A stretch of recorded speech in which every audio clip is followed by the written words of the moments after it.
తెంచుకుంటే తెగిపోతుందా దేవుడు వేసిన బంధం?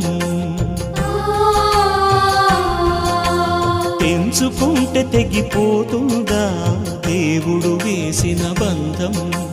తెలుసుకోని జీవిత గమ్యం, పెంచుకోమానుబంధం.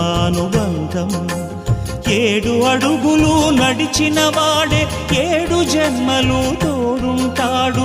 భర్తగా నిన్ను భరించువాడే బ్రతుకు దీపం వెలిగి